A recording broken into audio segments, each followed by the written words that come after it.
Pak, gimana sih kalau orang Buddha tuh masuk surga ya?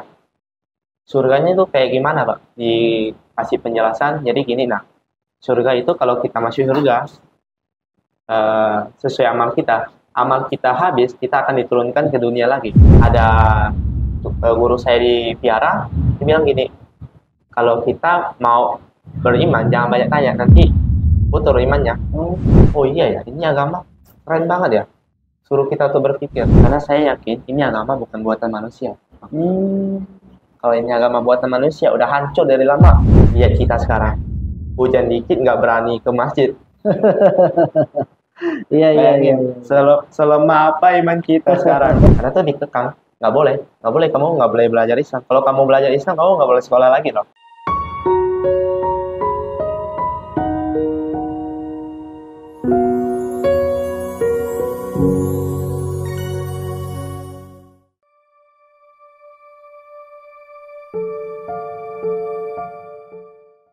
Assalamualaikum warahmatullahi wabarakatuh.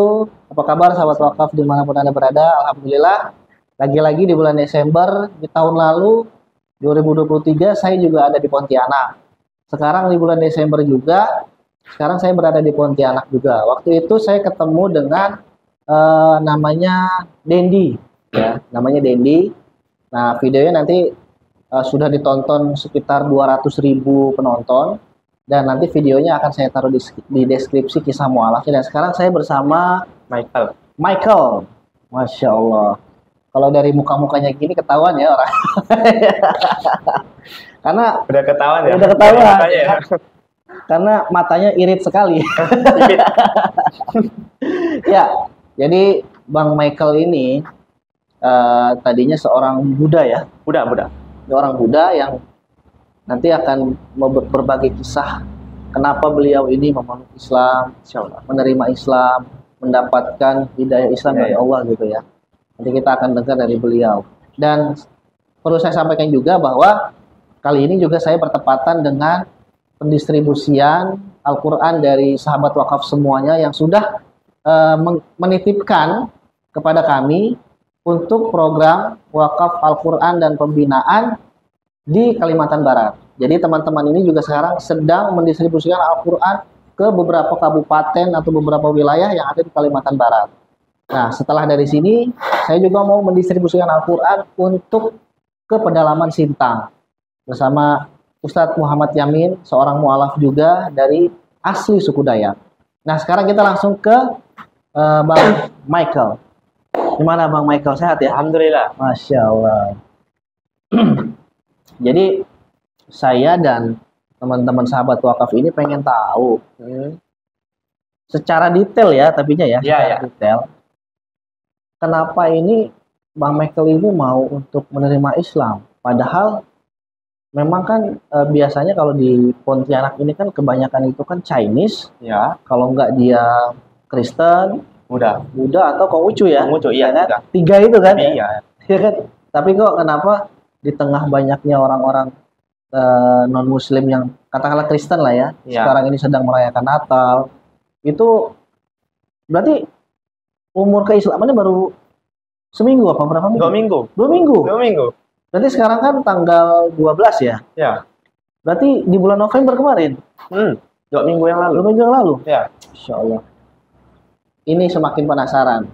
Jadi gimana Bang Michael ceritanya? Jadi saya ketemu Islam, saya itu pertama-tama saya gabut di rumah sendiri, saya nonton YouTube di video short, saya ketemu kayak orang bilang orang nonis tuh nggak bakalan masuk surganya Allah. Saya cari lagi, ini nonis siapa ya dimaksud? Kafir ya, bukan nonis. Bilang kafir nggak masuk surganya Allah. Saya masih itu kayak bilang kalau Buddha ini masih benar, masih ngelawan gitu. Akhirnya saya cek lagi, oh ternyata yang kafir itu nonis selain Islam. Terus saya bilang pada saat entah hari apa, bahasanya saya tanya ke guru saya, guru agama, Pak, gimana sih kalau orang Buddha tuh masuk surga ya? Surganya itu kayak gimana Pak? Dikasih penjelasan. Jadi gini, nah, surga itu kalau kita masuk surga, sesuai amal kita. Amal kita habis, kita akan diturunkan ke dunia lagi. Ya, Itu. direinkarnasi lagi. Terus? Jadi saya udah dari sana, saya bilang, oh ini nggak kekal ya. Jadi percuma dong saya berbuat baik di dunia, berbuat amal di dunia. Iya juga kan, pada saat itu saya masih belum terima, masih belajar Buddha. Setelah beberapa hari kemudian ada guru saya di Piara, dia bilang gini, kalau kita mau beriman jangan banyak tanya, nanti putus imannya. Ya, yang saya temuin Islam itu mengajarkan kita untuk berpikir, ikro, membacalah, bukan cuma membaca, tapi menelitilah. Islam tuh menyuruh kita untuk berpikir banget. Allah tuh menyuruh kita berpikir tuh sampai ratusan ayat tuh kalau nggak salah itu. Betul. Ya, jadi itu makin apa ya? Bilang ada satu teologi bilang gini, kalau kamu mau ngikutin suatu lomba, kalau kamu mau menangin hadiah ini, kamu harus daftar dulu. Kalau kamu nggak daftar, gimana kamu mau ikut lombanya? Iya, betul.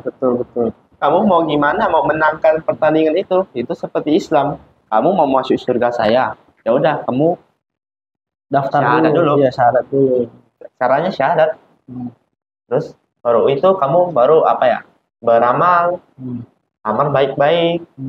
Ya, jadi itu Tuhan menciptakan kita punya akal untuk kita berpikir.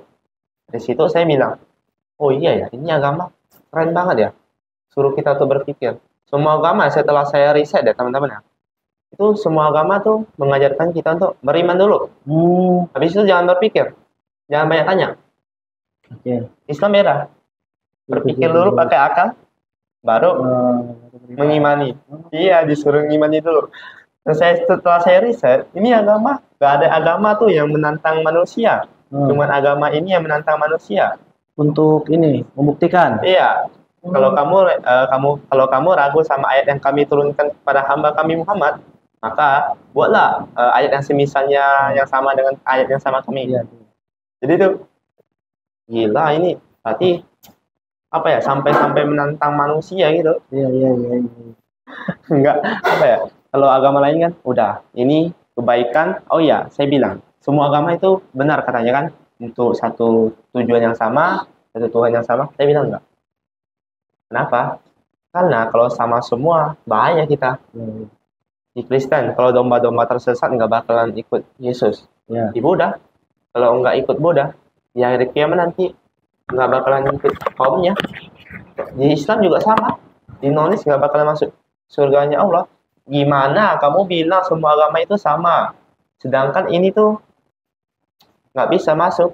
Saya masuk surganya kamu masuk surganya saya. Saya masuk nerakanya kamu masuk neraka saya. Gimana tuh semuanya benar? Nggak bakal iya. Jadi itu saya kira ini suatu hal yang apa ya, bagus banget. Dari muamalah emang semua agama mengajarkan hal yang bagus. Tapi secara teologi ibadah beda. Dari kita ruku itu semua, pada saat kita ruku kan ini ditekan nih. Jadi itu otot kita yang tegang ini lemas. Jadi itu semua loh. Maaf, kencing itu diajarin. Kenapa kencing harus jongkok gitu? Kenapa harus nggak mau berdiri aja? Karena ini di tubuh kita ini ada kantong yang buat urin. Jadi itu kalau kita berdiri, kita kencingnya tuh sengaja nggak habis loh, gitu loh kencingnya. Tapi kalau kita jongkok, habis kencingnya. Yang saya tertarik lagi soal sejarahnya juga. Gimana? Pada saat 5 Hijri ya, perang Khandaq yang diabadikan di Al-Quran, Al-Azab. Rasulullah tuh menemukan batu yang besar yang nggak bisa dihancurkan oleh para sahabat. Rasulullah tuh kayak mengucapkan takbir, Allahu Akbar, keluar cahaya hijau. Rasulullah bilang, akan ada datang masa sebaik-baiknya pemimpin dan sebaik-baiknya prajurit akan menaklukkan Konstantinopel. Itu diturunkan semangat juang para sahabat ke Muhammad Al-Fatih. Masya Allah. Jadi dari kecil diajarkan gini, ya gini loh, Rasulullah tuh suruh kita untuk apa ya? Nanti ada sebaik-baiknya pemimpin dan sebaik-baiknya prajurit itu menaklukkan Konstantinopel loh. Sampai-sampai dia umur belasan tahun dia menguasai banyak bahasa loh. Pada saat 20 tahun, di tahun 1453, beliau menaklukkan Konstantinopel. Sekarang, yang belum terjadi kan Romawi itu yang belum ditaklukkan. Betul. Jadi, misi kita sebagai umat muslim bukan cuma apa ya? Bukan cuma beribadah doang, tapi harus punya semangat juangnya. Kata Rasulullah kan, Romawi bakalan ditaklukkan, Konstantinopel bakalan ditaklukkan. Yang belum terjadi apa? Romawi. Yang udah Konstantinopel. Kita percaya dong, mengiman kepada Rasul, percaya dong, berarti percaya sama sabdanya dong. Berarti itu kita harus punya semangat juang untuk gimana ya, menaklukkan Romawi seperti yang Rasulullah sabdakan. Gimana caranya? Caranya mendakwah. Salah satunya mendakwah. Ya. Itu saya terinspirasi dari Muhammad Al-Fatih. Masya Allah, luar biasa. Tapi sekarang masih sekolah atau udah? Masih, baru kelas 11. Oh, kelas 11? Iya. Tapi kok kayaknya kayak udah belajar banyak banget tentang Islam. Itu semua titipan dari Allah. Saya nggak punya apa-apa. Iya. Jadi kenapa bisa sebegitu tertariknya dengan Islam? Alasannya itu? Karena saya yakin ini agama bukan buatan manusia. Kalau ini agama buatan manusia udah hancur dari lama. Kenapa itu? Ini pada saat ini deh di perang Badar, 1000 orang lawannya 300 orang, 300 orang yang nggak siap itu. Kaum muslimin kan niatnya cuman mau membalikan harta yang dirampas oleh kaum Quraisy.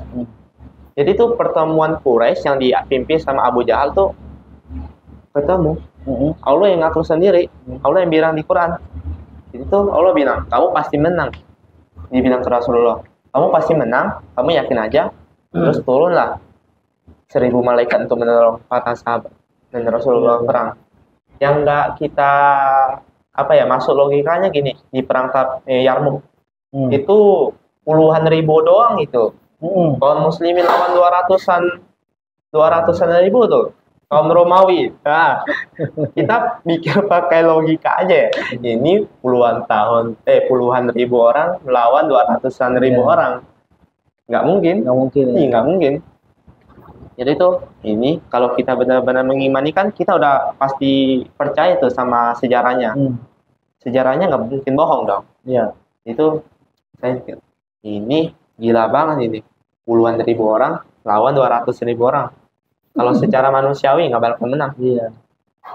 Tuh di perang Uhud. Yang pertama kan kalah tuh. Gara-gara kenapa? Gara-gara nggak mengikuti kata-kata pemimpin. Makanya teman-teman tuh harus jangan menzolimin pemimpin tuh. Harus percaya kalau pemimpin suruh, kecuali ya pemimpin suruh kita untuk syirik padanya atau bermaksiat, baru kita nggak boleh ngikut. Betul. Yang diperintahkan kan gini, Rasulullah suruh kamu 50 orang di atas gunung jangan turun ya. Turunlah 43 orang gara-gara cuman niat baik saja membantu ambil ghanimah. Maka Khalid bin Walid dari sisi kiri hantam membantai 7 orang itu ke bawah. Rasulullah aja hampir itu loh terpojok, ditolong sama Mus'ab bin Umair yang dai pertama yang di Islam, ulama pertama. Sampai beliau tuh gagahnya kayak badannya, kegantengannya, ketampanannya itu seperti Rasulullah. Makanya pada saat beliau terbunuh, para kaum Quraisy bilang, Muhammad terbunuh. Akhirnya Umar bin Khattab itu shock banget. Gimana nggak shock? Rasulullah terbunuh. Saya mau ngapain lagi setelah ini? Ada sahabat lagi nih yang datangin menyemangatin Umar bin Khattab. Dia bilang, ini tuh di depan tuh ada surga tuh. Kalau kita tebas-tebas meninggal, surga kita. Bersama Rasulullah nanti. Ngapain kita takut? Akhirnya Umar bin Khattab semangat kembali. Kocar-kacirkan Quraisy. Iya. Akhirnya Quraisy kalah. Quraisy menang pada saat itu. Kaum muslimin mundur dulu. Ada part 1, part 2 kaum muslimin Rasulullah perintah. Lagi yang mengikuti Uhud saja kemarin yang boleh mengikuti perang ini. Akhirnya walaupun orang yang dulu tuh imannya besar banget ya, walaupun patah kakinya, tak ngikut loh. Bahkan ada 2 anak muda yang dia jalan aja udah nggak bisa, adik-beradik sambil seret-seretan gitu. Kamu seret saya seret kamu. Sampai para sahabat tuh nangis melihatnya. Itu berjalan aja udah nggak mampu. Lihat kita sekarang. Hujan dikit nggak berani ke masjid. Iya. Selemah apa iman kita sekarang? Aduh. Iya, jadi memang kalau Michael ini untuk pengetahuan Islamnya memang sudah cukup lama ya belajar ya, karena kan mempelajari terus ya. gitu kan ya.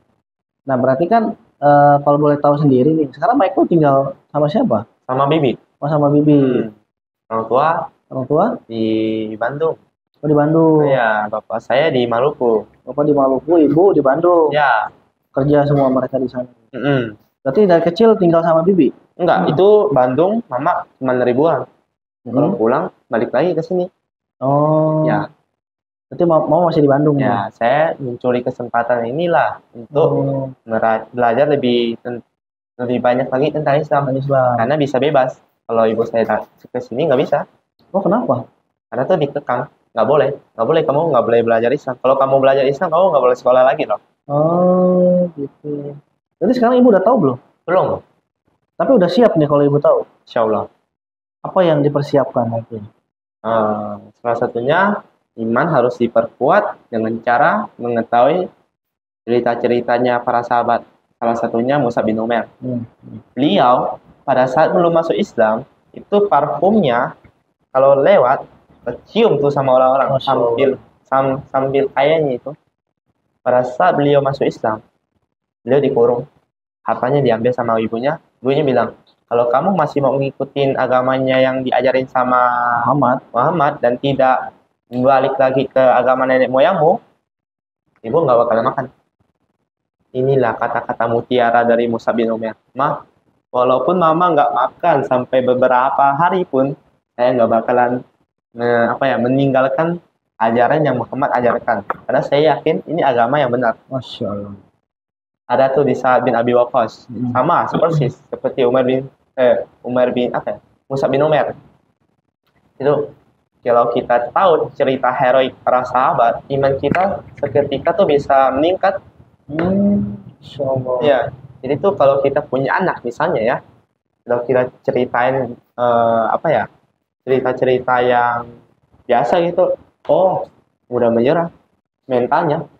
Tapi kalau kita cerita tentang Muhammad Al-Fatih, Umar bin Khattab, Mus'ab bin Umair, mental mereka tuh jadi gini, aku nih nanti besar mau jadi seperti yang ayah saya bilang loh. Kalau saya tuh bisa naklukin Romawi. Motivasi ya? Motivasi itu sangat kuat. Kalau kita ceritain cuman pahlawannya kalah. Ya, kena ujian kalah nanti. Iya. Berarti udah sangat siap ya nanti kalau ibu tahu. Insya Allah siap. Kalau ayah tahu gimana? Kalau ayah tuh nggak terlalu seperti ibu. Ibu lebih. Tapi secara gambaran, kira-kira ketika nanti ibu tahu nih, gitu kan, apa yang bakal ibu lakuin sama Michael kira-kira? Yang kemungkinannya ya? Kemungkinannya parah besar. Kemungkinan terburuknya diusir. Kalau diusir, Michael kemana? Kan Allah sudah menjanjikan rezeki setiap hambanya, kecuali hambanya mau ikhtiar. Selebihnya tawakal aja. Udah, kamu tawakal, kamu ikhtiar, selebihnya kamu tawakal aja. Kamu serahin kepada saya loh. Di surat Al-Baqarah 216. Kamu tuh yang kamu rasain mungkin sekarang baik, belum tentu baik untukmu. Yang kamu rasain buruk sekarang belum tentu baik untukmu. Allah tuh maha tahu loh. Kamu tuh nggak tahu apa-apa. Jadi kamu serah aja sama Tuhan kamu. Luar biasa ini ya sahabat ya keimanannya ya. Saya jadi kayak kalah gitu. Padahal beliau ini baru 2 minggu loh syahadat. Kita yang udah dari kecil aja untuk bisa mencapai keyakinan yang seperti dimiliki oleh Michael ini butuh waktu bertahun-tahun Iya. gitu ya. Jadi memang hidayah itu benar-benar Allah berikan kepada hamba-hambanya yang memang dia itu mau ya. Yang mau Karena aja. Michael ini mau, gitu kan? Michael mau dan Michael diberikan sama Allah kekuatan itu. Jadi tergantung diri kita mau nggak ditolong sama Allah gitu ya. Tuh. Kalau kita udah yakin, kayak salah satu contohnya Khalid bin Walid disuruh minum racun sama seorang raja yang nggak saya lupa karena manusia ya, Ya. bisa lupa bisa apa ya. Dia bilang disuruh minum tuh, kalau kamu yakin kamu minum nih racun yang bisa mematikan seketika nih. Dia bilang dengan mengucapkan Bismillah, dengan imannya minum nggak mati. Nggak mati ya. Itulah keimanan seorang Muslim, kalau kuat itu pasti dibantu Allah. Masya Allah. Pasti itu sunatullah. Setiap kesulitan pasti ada kemudahan. Tapi Michael itu mempersiapkan dirinya itu suka ngelihat ini nggak sih apa namanya mualaf-mualaf lain yang memang dia itu ketika ketahuan sama keluarganya itu diusir, di macam-macam gitu. Kalau soal yang mualaf tuh saya jarang lihat yang diusir. Jarang ya. Ya, yang ada dimarah, tapi habis itu lama kelamaan tuh terbiasa. Biasa ya. Berarti ini kan ibu belum tahu. Tapi ibu ketemu ibunya kapan nanti? Ketemu ibu nanti kapan? Mungkin di Desember ini. Desember ini ya? Iya, dia pulangnya di Desember katanya. Desember ya. Dan nanti Michael bakal ngasih tahu ke ibu bahwa udah Islam atau gimana? Seperti yang Rasulullah lakukan dulu di fase Mekah, diam-diam dulu. Oh, diam-diam dulu. Sampai 70 anggota sahabat terkumpul, salah satunya sahabat besar Umar bin Khattab, langsung beliau hijrah ke Madinah. Itu yang Rasulullah lakukan. Iya. Jadi saya mengikuti Rasulullah. Masya Allah. Ketahuan. Intinya Allah pasti bantu kalau kita yakin. Iya. Tawakal aja. Kamu tuh apa ya? Kata Allah tuh kita tuh lemah, nggak tahu masa depan. Aku tuh tahu masa depanmu loh, gitu loh. Itu kita nggak usah sok tahu deh kamu gitu. Iya. Berarti udah siap betul bahwa nanti apapun yang terjadi ya. Iya, insya Allah. Punya adik, punya kakak nggak? Kakak ada. Saya anak bungsu. Makanya saya takut banget kalau masuk Islam tuh gara-gara cewek nanti bawa bom lah, maaf ya. Kan banyak tuh oknum-oknumnya yang mengaku-ngaku Islam. Kalau Islam nggak gitu. Islam agama yang sempurna. Betul. Jadi orang tuh kayak takut tuh. Berarti kakak agamanya apa? Kakak Buddha. Berarti keluarga semuanya Buddha. Chinese tuh rata-rata Buddha sama Konghucu. Sering ke itu, ke mana? Wihara ya namanya? Ya dulu saya sering ke wihara, makanya ibu saya itu heran loh. Kamu tiba-tiba tuh mau aja kepikiran untuk pindah agama. Oh iya. Iya, hal itu saya. Dulu sering ke wihara. Saya aktif banget ke wihara. Apa aja sih yang diajarin di sana kalau boleh tahu? Wihara tuh ngajarin tentang sembahyang. Sembahyang kan lebih lama loh daripada kita. Kalau benar-benar yang taat sama agama Buddha, itu 1 hari 3 kali. 1 kali sembahyangnya tuh bisa 30-an menit loh. Lebih lama daripada kita kalau dibilang. Berarti bisa dibilang Michael itu juga dulunya taat banget ya ibadah juga ya? Sedang lah. Sedang. Ya. Itu sering ke wihara, jadi itu bantu-bantu jadi ngurus murid-muridnya. Kan setiap minggu tuh ada sekolah minggu. Jadi saya bantu-bantu. Gitu. Jadi memang kalau di wihara itu ibadahnya lebih lama gitu. Lama. 1 hari 3 kali. 1 hari 3 kali dan 1 kali ibadah 30-an menit bisa-bisa. 20-an menit gitu. Lama lah. Kita dikasih cuman misalnya kalau paling lama tuh 10 menit lah. Ya. 1 hari 5 kali, 50-an menit 1 jam lah kalau paling lama itu. Lama ya. Ya belum kalau sunah-sunahnya kan kalau dilakukan pahala, nggak dilakukan nggak dosa. Ya. Jadi itu yang wajib dulu deh. Iya. Karena kan orang bilang saya belum pakai kerudung, nggak apa-apa. Yang penting sifat saya tuh nggak kayak orang-orang yang pakai kerudung. Menurut saya itu pemikiran yang agak kurang gitu. Iya. Nah, kenapa? Orang yang sudah pakai kerudung aja udah baik. Tinggal beberapa langkahan lagi untuk menjadi lebih baik lagi. Kalau kamu nggak pakai kerudung, udah jelek gitu. Iya benar. Ini udah wajib diperintah sama Allah, kamu sok-sokan tahu, kamu Iya. sok-sokan buat dalil sendiri. Nggak masuk gitu. Iya, iya, iya. Iya. Jadi memang menarik ya apa yang dikisahkan sama Michael ini untuk bisa memeluk Islam. Karena memang apa ya, bisa dikatakan itu Michael sudah bisa merasakan manisnya iman. Sudah Iya, bisa merasakan apa indahnya Islam gitu kan. Ya itu. Sampai-sampai udah siap betul ya sama nanti kalau mama itu sampai mengusir gitu lah Iya. ya. Ya kan? Ini patut dicontoh ya para sahabat wakaf karena kalau misalkan memang seorang muslim itu ya mentalnya Mental yang harus disiapkan. mental baja. Nah, itu dia kan. Wajib itu. Karena kan kita harus selalu berdoa kepada Allah, ya Allah, berikanlah hamba mental yang bermental baja agar kita kalau disenggol dikit enggak Nggak tumbang. gitu. Bener. Bener. Ini benar-benar ya kita belajar dari adik kita atau anak kita atau saudara kita Michael ini bahwa memang ketika Islam itu sudah masuk ke dalam hati itu seharusnya kita tuh merasa bangga Iya, bangga banget. gitu kan. Michael kan juga sudah apa membandingkan agama Islam dengan agama sebelumnya. Iya, agama Islam, agama Buddha, Buddha, agama Kristen. agama Kristen. Bandingkan. Oh, bandingkan ya? Iya, Kristen juga membandingkan. iya. Oh, Tiga-tiganya saya bandingkan. Masya Allah. Dan yang benar itu Islam. Yang saya temuin Islam. Padahal dulu saya nggak suka sama Islam. Oh gitu.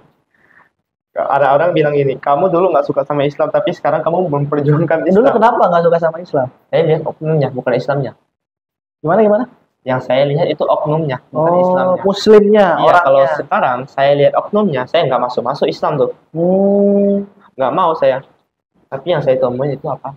Keindahan Islam. Masya Allah. Yang Islam mengajarkan tuh perfect. Ini agama tuh perfect banget Betul. buat kita semua. Jadi itu apa ya? Kalau kita mau buat apapun udah diatur. Misalnya tidur, kenapa sih kita harus tidur sebelah kanan? Itu ada dalilnya, kedokteran juga ada. Jantung kita kan di sebelah kiri, otak kiri kita kan nggak ketimpa.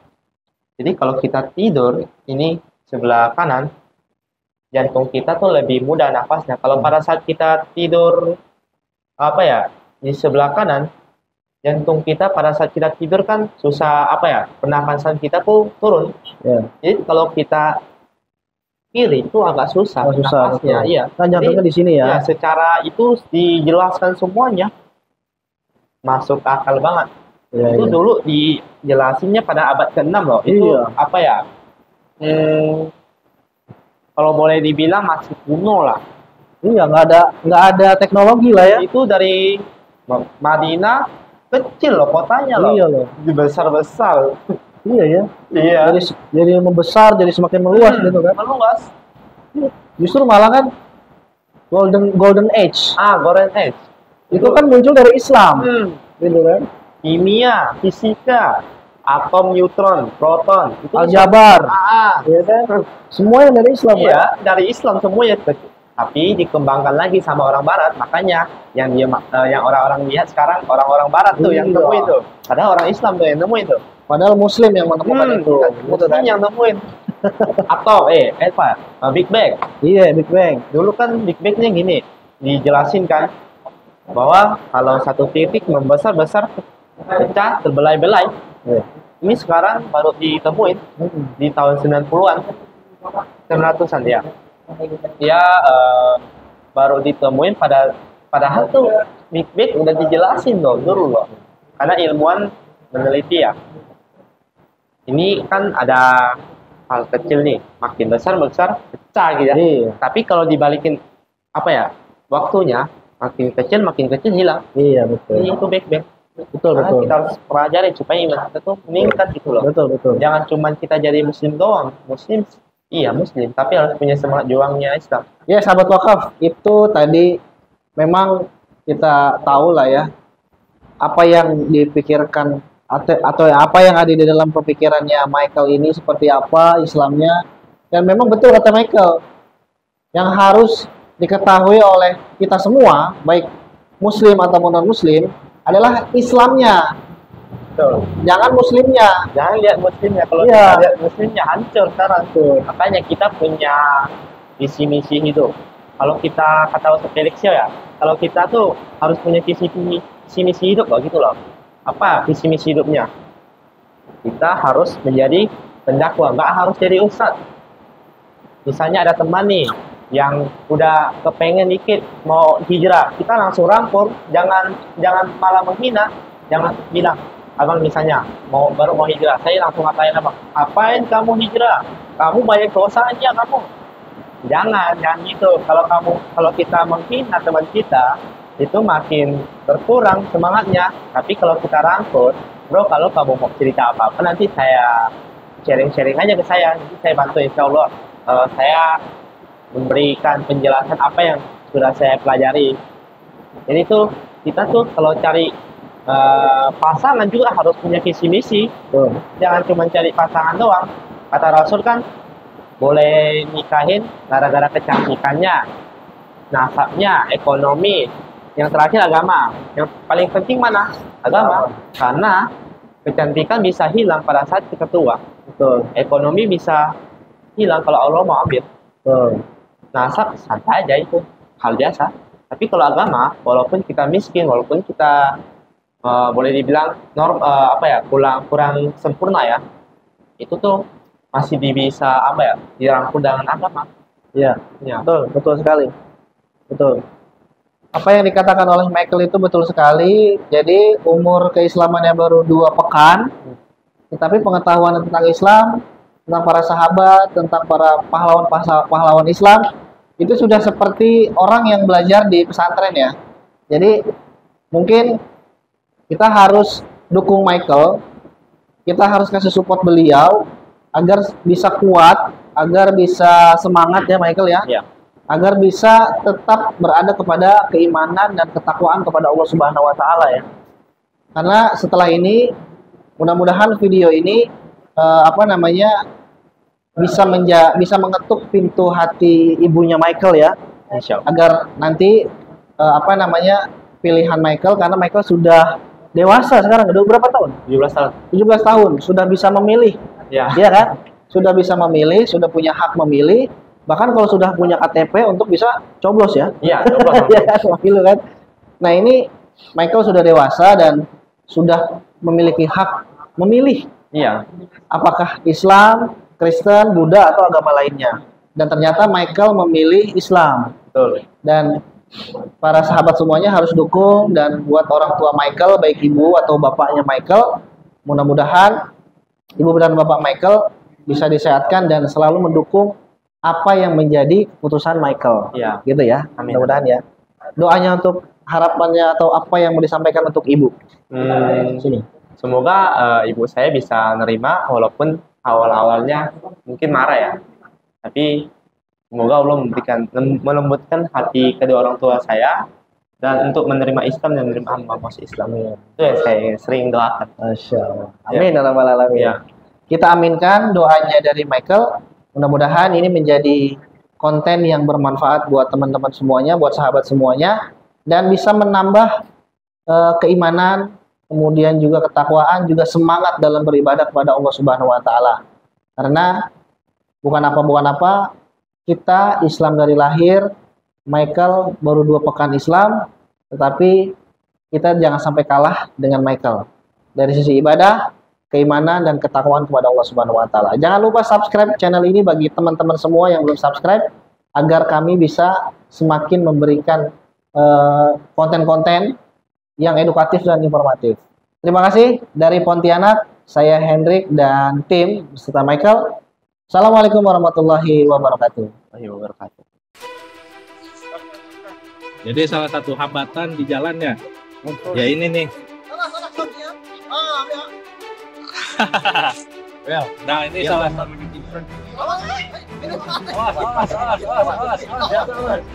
Hampir aja nih kawan kita jatuh ke sungai.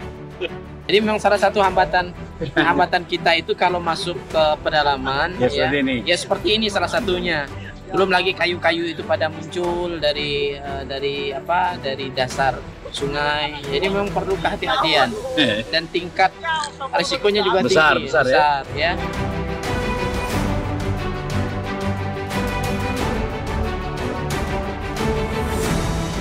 Ya begini kondisi ketika kita masuk ke pedalaman Sintang, Kalimantan Barat, kita memang harus bisa membaca kondisi sungai, kondisi alam. Kalau pada saat air naik, kita aman. Pada saat air surut, maka posisinya kita harus berhati-hati.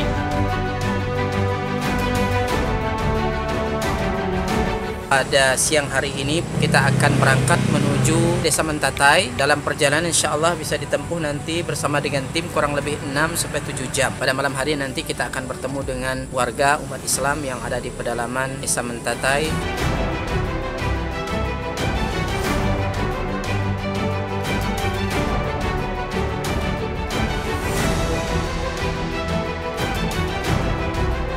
Alhamdulillah sudah kurang lebih 600 mu'alaf yang masuk Islam dengan asbab dakwah ini. Dan tentunya ini tidak hanya sebatas mereka memeluk Islam, tetapi masih banyak PR-PR yang harus kita selesaikan. Dalam hal ini kami membina mereka membutuhkan Al-Quran untuk kita sampaikan kepada mereka yang menjadi sarana mereka dekat dengan Allah Subhanahu wa Ta'ala.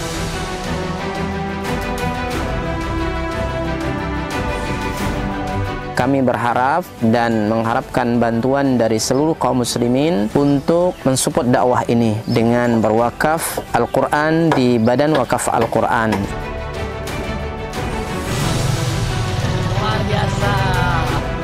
Kaum muslimin yang dicintai oleh Allah Subhanahu wa Ta'ala, perlu kita ketahui bahwa pondok ini sangat dibutuhkan karena memang di sini sangat minim akan bahkan mungkin bukan lagi dikatakan minim, memang tidak ada lembaga semacam pondok pesantren yang berdiri di Desa Nangatempunak ini. Yang kedua adalah kerusakan akidah. Ya, jadi di sini jika tidak ada pesantren ini rusaknya luar biasa, apalagi memang pemurtatan sangat kuat di Desa Nangatempunak ini. Jadi memang misionaris itu masuk kemari itu dengan materi yang kuat, ya, dengan iming-iming yang kuat. Dengan adanya pondok pesantren ini mengkader anak-anak para mu'alaf, ya, dari suku Dayak yang berasal dari pedalaman ini sangat mudah jika mereka sudah belajar agama, kemudian mereka sudah paham dengan agama dan mereka sudah hafal Quran, mereka akan kita kembalikan ke kampung-kampung mereka.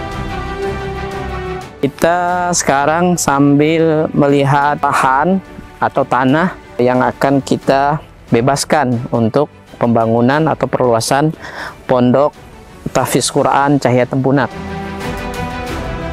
Lokasi ini adalah lokasi yang bebas daripada banjir dan luasnya kurang lebih 4 hektar, dan insya Allah di sini nanti akan kita bangun sarana ibadah, kemudian sarana untuk tinggal mukimnya para santri, kemudian aula belajar dan pertemuan para santri.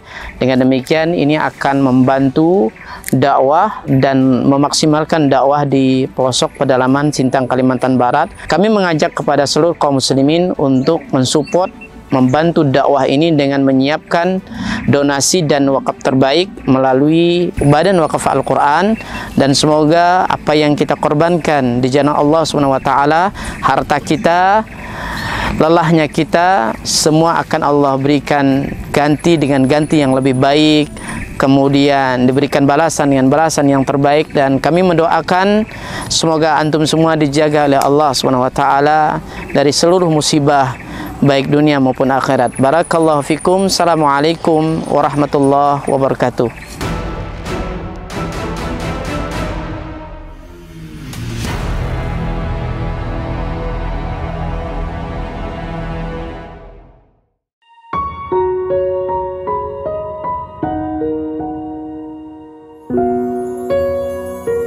Thank you.